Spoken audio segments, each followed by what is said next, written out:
of love are hanging on, we push and shove.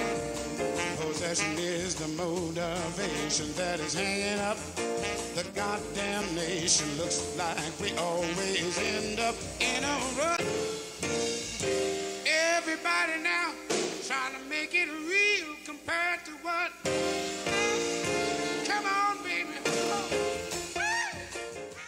Hello everybody, I'm Dan Pascucci and welcome to Everything But the Kitchen Sink, premier cable show brought to you by the good folks here at Mansfield Cable Access Corporation. It is again a pleasure to be here. Glad everybody had a very good 4th of July. We're going to speak about 4th of July in a minute and what that means. Everybody had a safe and happy holiday, and boy, has it been hot out lately. And for those of you people who have been enjoying the heat, there's not been a lot of places to get away from it, so there's a lot of hot stuff going on in town. As we start our show, always, and the all-purpose way to get a hold of us, and that's if you have a question you'd like to ask me, if you have a question you'd like to ask our guests, a comment, thumbs up, thumbs down, something you'd like us to read, say, or otherwise, happy birthdays, you name it, we're here for you, okay? Anything you want to do, if you'd like to be part of our studio audience, okay? And you can do that.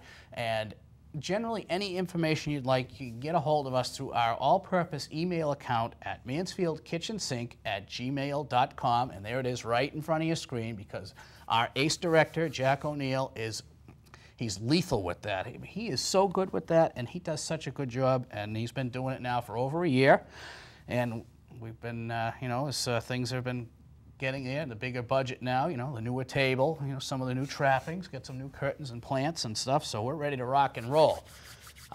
Again, also courtesy of our good friend Eddie Gato, we are on Facebook under the group section, Everything But the Kitchen Sink. And you can see a lot of cool things there, and you will be seeing some things from this show that we're taping now on there probably next week. So back to Independence Day and the 4th of July, as we call it. A lot of people think Independence Day is on July 4th, and traditionally it has been. I think the change in things, the way things are going with politics and things, I think we're going to be seeing an Independence Day come November this year. It may be a little different, and we have, there's been a lot of activity. As you know, some of our guests have been on here. We've had from state reps to senators to congressional candidates, and we are blessed to have another congressional candidate with us tonight. And this gentleman is running in our district, which is Massachusetts 4th, and he is running against incumbent Congressman Barney Frank, who's been congressman for a long time. And I'd like to introduce everybody to Mr. Sean Bielat. Welcome to the Kitchen Sink. Well, thank you. Thank you for having me. Pleasure to have you here. So why don't you tell us a little bit about yourself? Okay. And tell us why you're here, what Sure. we're going to do, and then we'll go from there. Great. Well, Sean Bielat. I'm running against Barney Frank for Congress. Always an important thing to get out there. I live in Brookline with my wife. We're expecting our first baby in August. We're very excited about that. Professionally, I'm a Marine. I spent 4 years active duty, 7 years in the Reserve. I'm currently a major in the Reserve. I have a Master in Public Policy from Harvard and an MBA from Wharton. I spent, most recently, I worked for a defense robotics company where I ran a product line, a $100 million line of business, making defense robotics, going after roadside bombs in Iraq and Afghanistan. Great technology, literally saving lives.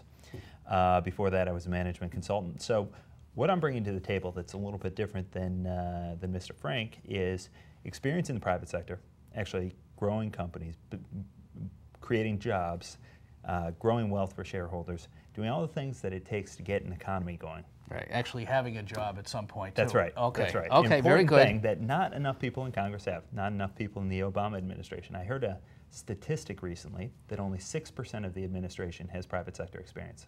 Wow. That's scary. That's pretty low. That's scary. I mean, you wonder how much in general in Congress as a whole, really, That's right. The last job some of these guys had, was carrying groceries back in the, in right. the 50s. And so how do you as a congressman, how do you as a policymaker understand what people are going through here in Massachusetts, here in Mansfield, here in Norton, here in all these towns, right. and what it takes to get that economy turned around? You can't, because right. you've been in Congress for 30 years. You've been disassociated with the basics, the building blocks of the economy. Yeah, some people say there's quite a culture shock down in Washington.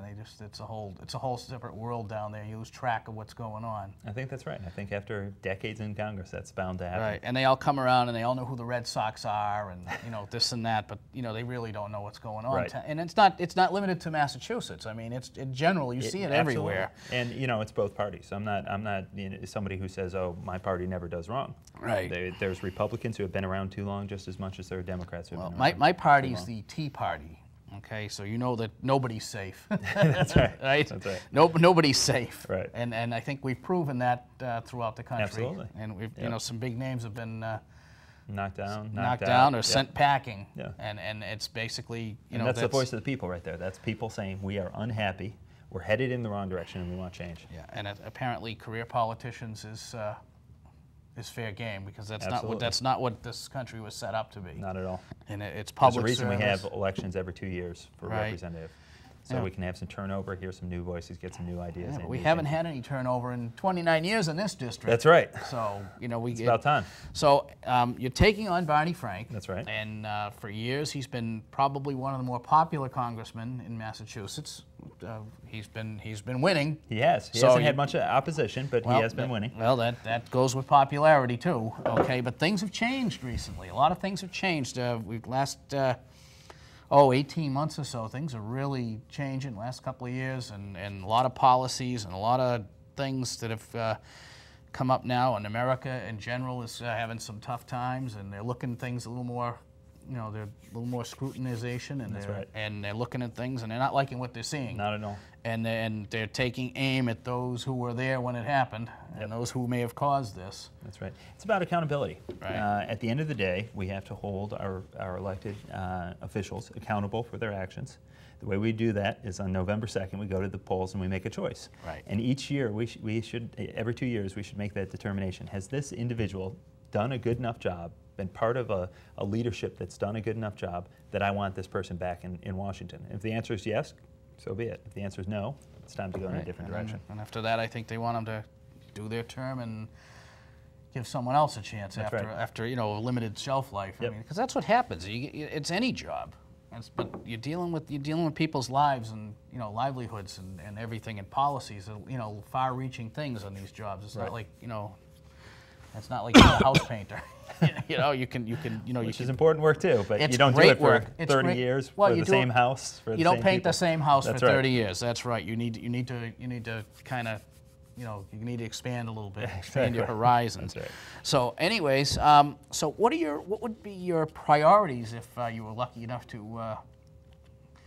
When I get to Washington. When you get to Washington. When you get to Washington. We got to start with the economy. We got to get the economy moving again. We got to create jobs. We got to get every day. You see the regulatory mechanisms of government spreading further. Right. We have a man-made disaster down in New Bedford and Fairhaven in terms of the fishing industry. Tomorrow, the Obama administration could lift the catch share regulations and bring that industry back to life, and they haven't. Right. And in too many sectors, we see that same sort of thing, this regulation getting involved and really hurting people. So we could start lifting those tomorrow. We could start giving people back their money, businesses back their money to invest and make growth decisions with. So if you have a choice between the government making a selection on, we're going to build a bridge here, and hopefully you get a job based on that. Hopefully your neighbor's a construction worker and he buys something in your shop. Maybe that'll work, maybe. Option B, I say, here's $50 less I'm going to withhold from your next paycheck. Which one are you going to go with? I'm going to go with option B because I can better allocate my own capital than the government's ever going to be able to.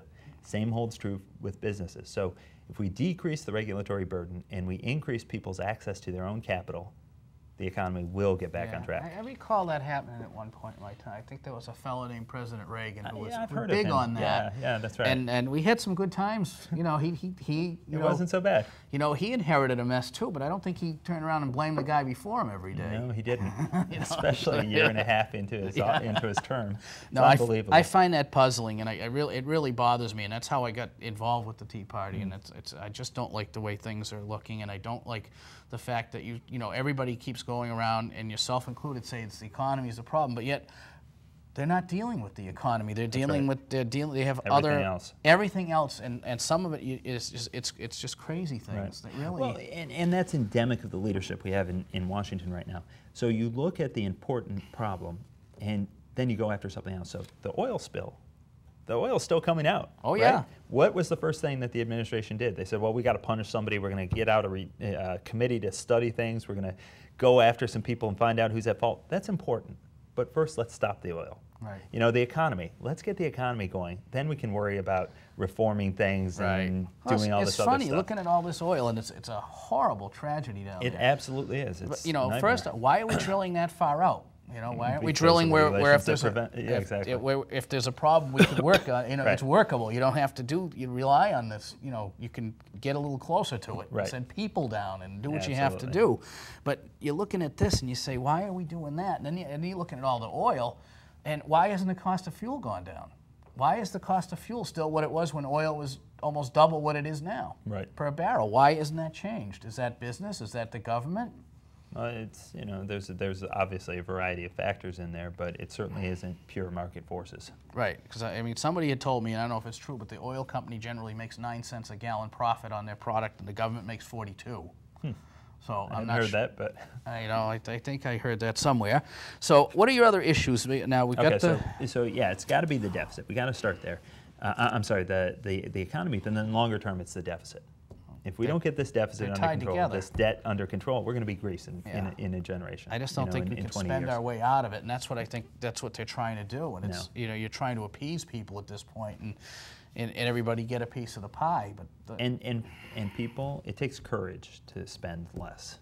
You got to say no to people. Right. Everybody's afraid to say no. They don't want to stop getting reelected, so we're not going to make the tough decisions. Okay. Well, at the end of the day, that's what we elect our officials to do. We expect them to make the tough decisions. We want them to make the tough decisions. And if they don't, then we're going to send this country in the wrong direction. We're already doing that. So, you know, we got to do the tough things. We got to go after entitlement reform. Social Security is out of control. We need to raise the age of first benefit and do means-based entitlement testing and a bunch of other things to get our entitlement programs back in line. People talk about discretionary spending. We have to cut discretionary spending, but unless we get entitlements under control, the rest is, you know, it's moving deck chairs on the Titanic. Now, how do you do like say a pork barrel thing, like, you know, because what happens is, I don't want to spend another dime on pork except for the stuff that matters to me. The thing we're building in my state. That's I mean, right. how do we get past that? Is that to get rid of the entrenched politicians and change the thinking there? It is, and we absolutely need to get rid of pork barrel spending because it is symptomatic of other things. But at the end of the day, it's a very small percentage of total spending. Right. It's easier rather than put 500 people to work and do a tax cut and put 50,000 people to work and get money moving again. I think that's more important, and that's that's along the lines of my thinking. Anyways, it seems like that's the way to do it. Right. And stop running up a huge tab. Well, and getting the economy growing reduces the deficit because we bring in more revenue. So you hear some people on the left in particular saying, well, what about raising taxes? The thing is, when you raise taxes, you limit your ability to consume, my ability to consume, which then has detrimental effects to the economy. You give people back their money, you get the economy growing, and what do you know? There's more tax revenue coming in total. Right. That's not a bad way to go. No. So let's get the economy going. It's going to help with the deficit. Let's start making the tough long-term decisions on entitlements, and let's go after cutting discretionary spending as well. That's how you get back on track. Very good.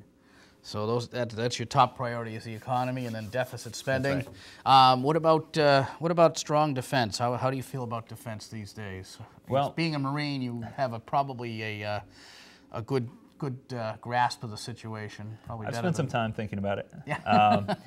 I got to tell you, Barney Frank has a very different view of what defense should be and what our national security posture should be than I do. Right. He recently commissioned a bipartisan report. He put together a dozen of pretty liberal think tankers, many of whom have, all but two of whom had no experience with the defense, either military service or working within the Department of Defense.